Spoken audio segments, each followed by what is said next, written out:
Alrighty, let's see if we can tie together events in the ovaries and events in the uterus at the same time.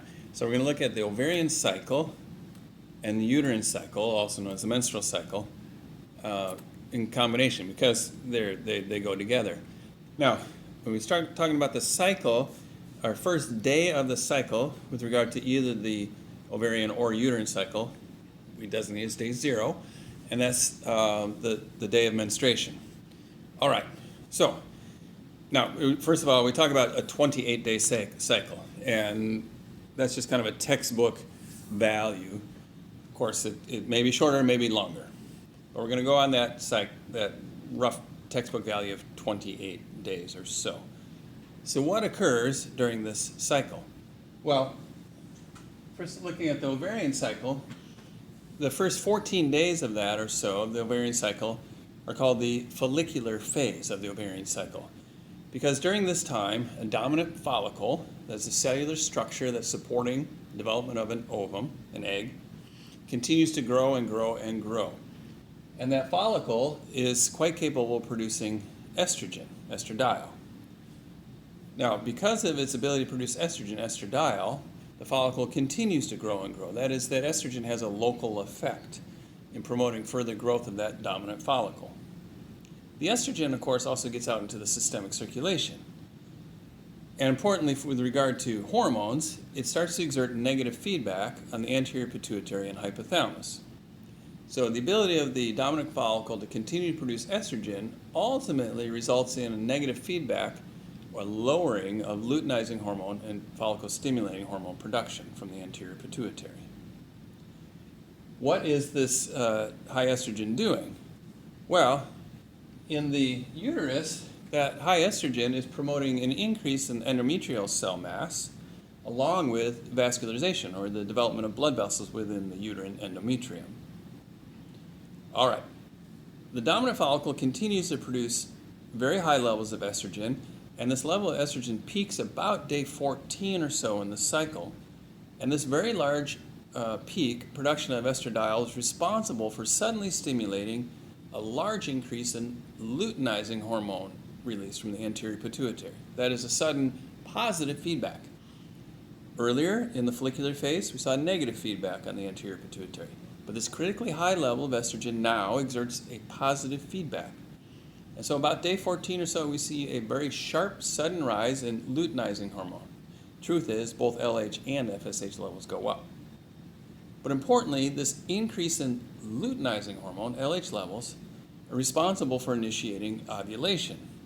The luteinizing hormone binds to that dominant follicle and weakens that structure, the dominant follicle. It had been growing, the follicle had been growing during the 14 days of the follicular phase, growing and growing and growing, and expanding, and that antral cavity had been accumulating fluid, and this fluid was building up pressure. So we had a growth of a pressurized vessel within the ovary. The luteinizing hormone weakens that follicular structure, and the follicle ruptures, and under pressure, the ovum, the egg, is released out into the abdominal cavity, briefly. Typically, it's swept up into the oviduct by the fimbriae at the end of the oviduct. The follicle, most of it, remains in the ovary. A few, some cells are lost with ovulation as well. But the remnant follicle remains in the ovary, and it quickly converts into a new endocrine structure. This new endocrine structure is referred to as the corpus luteum. And at this point, we enter the luteal phase of the ovarian cycle. The corpus luteum is capable now of producing 2 steroid hormones. It continues to produce estrogen, and it also produces a new player, progesterone. And it does so in a great way. That is, over the 14 days of the luteal phase, the corpus luteum becomes very good at producing progesterone. And so we see an increase in progesterone levels during this time. Now, this progesterone exerts a very potent negative feedback to luteinizing hormone and follicle-stimulating hormone. And importantly, the negative feedback on the luteinizing hormone is what ultimately does in the corpus luteum. That is, there's a timed lifespan, about 14 days, of the corpus luteum. Somewhat paradoxically, its ability to produce progesterone also marks the end of the corpus luteum. That's what does itself in. Because as the corpus luteum gets better and better and better at producing progesterone, it gets better and better and better at exerting negative feedback on the anterior pituitary. And again, the anterior pituitary producing the necessary luteinizing hormone. This progesterone has a lot of interesting effects. With regard to the uterus, this progesterone allows for a very rapid growth of the uterine endometrium, increase in rapid vascularization, development of blood vessels, as well as pitting, the establishments of pits in the uterine endometrium, and the accumulation of glycogen deposits. Glycogen, that storage form of sugar, glucose. This is the secretory phase of the uterine cycle.